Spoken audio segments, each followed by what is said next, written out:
When I was superintendent of police in a district in Hills, there was very interesting things going on. There are so many schools in Kalimpong, and the schools are good, right? You do anybody from Hills side here, Darjeeling or Kalimpong? There are good many schools. What happened is most of the schools they used to invite the district magistrate for the annual prize distribution ceremony for the performance of the students, and for the annual sports they used to invite the superintendent of police. As you already see that I do not look like a sports person or the conventional police person or Singham. So I asked one of the principal that why do you do that? Why the DMs are invited in prize giving ceremonies in academic performance, and why the police personnel go to the sports? But they told that it's a kind of perception that DMs with a brain and police with brawn.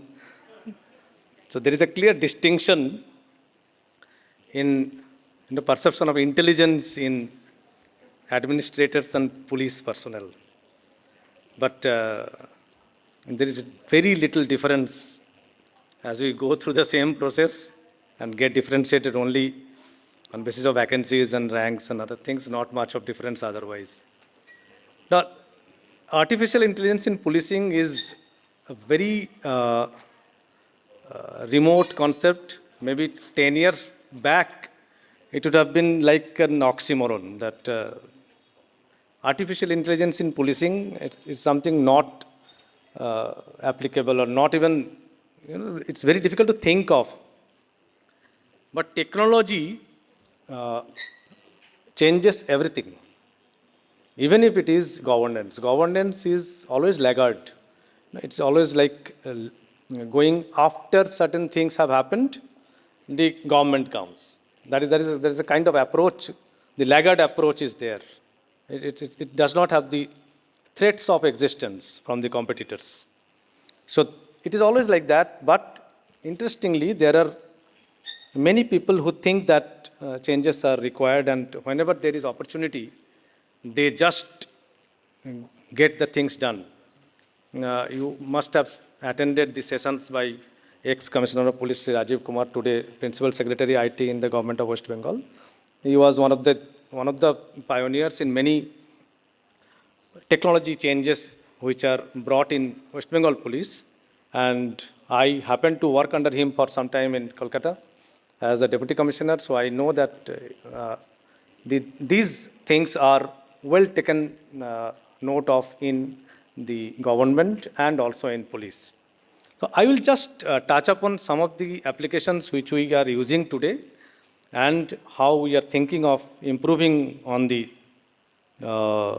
current day functioning. Just to give a brief of what is policing, because most of us do not have the academic interest in policing.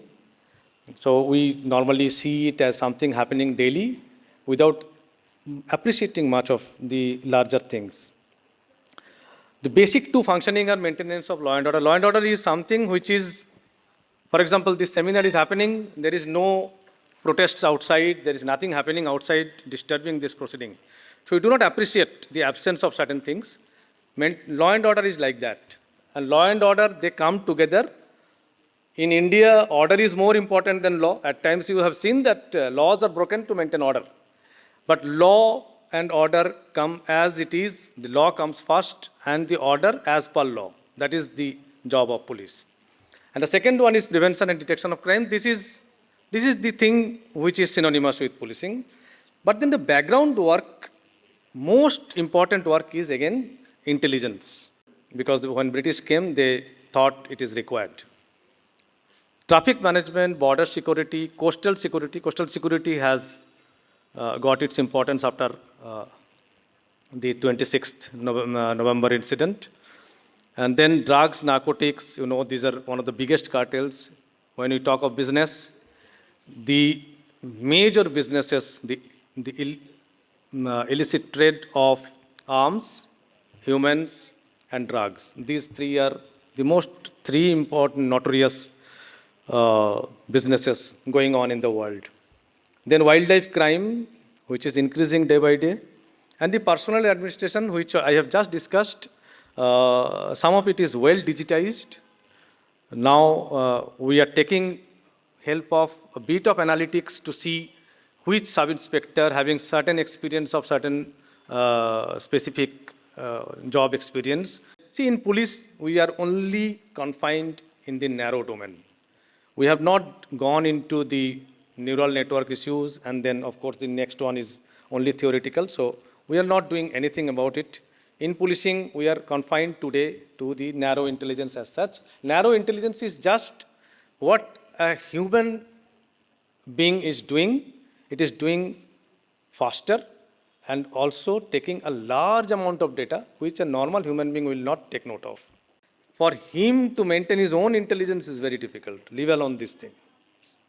So the audience here with this environment at least should appreciate that what is happening to that chap in this photo.